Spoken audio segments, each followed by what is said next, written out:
24 news आपल्या हक्काचे व्यासपीठ। श्री साई देवस्थान साईनगर वहाळचा वर्धापन दिन उत्साहात संपन्न।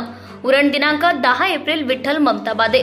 चैत्र शुद्ध प्रतिपदा शके 1946 मंगळवार दिनांक 9 एप्रिल 2024 रोजी गुढीपाडवा सणाचे तसेच श्री साई देवस्थान साईनगर वहाळच्या 12व्या वर्धापन दिनाचे औचित्य साधून श्री साई मंदिर वहाळ तालुका पनवेल जिल्हा रायगड येथे दिनांक 8 एप्रिल व 9 एप्रिल 2024 रोजी विविध धार्मिक व सामाजिक कार्यक्रमांचे आयोजन करण्यात आले होते। 8 एप्रिल 2024 रोजी काकड आरती, बाबांचे मंगल स्नान, महाआरती, साईबाबा अष्टोत्तर शतनामावली, जप, श्री साई चरित्र ग्रंथ, अखंड पारायण। तर 9 एप्रिल रोजी बाबाचे मंगल स्नान, महाआरती, अष्टोत्तर शतनामावली, भजन, महाप्रसाद, बाबांचा पालखी सोहळा असे विविध कार्यक्रम मोठ्या उत्साहात आणि उत्तम प्रतिसादात संपन्न झाले। दूरदूरवरून साई भक्त गुढीपाडवा निमित्त साईबाबांचे दर्शन घेण्यासाठी श्री साई मंदिर साईनगर वहाळ या ठिकाणी आले होते। भाविक भक्तांनी रांगेत शिस्तीमध्ये उभे राहून देवदर्शन घेतले।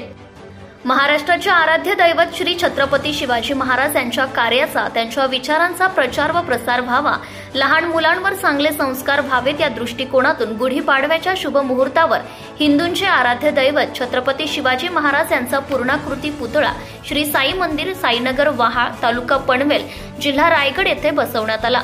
या पुतळ्याचे अनावरण आरटीओ सचिव विद्यासागर हिरमुखे व अन्न व औषध महाराष्ट्र सचिव संदीप पतंगे यांच्या शुभ हस्ते करण्यात आले।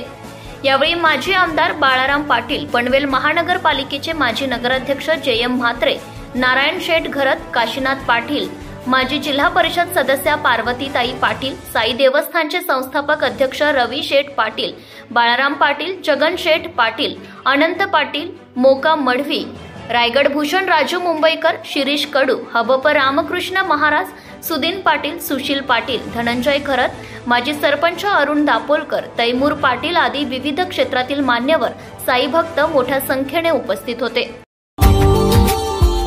Subscribe now and press the bell icon. Never miss an update.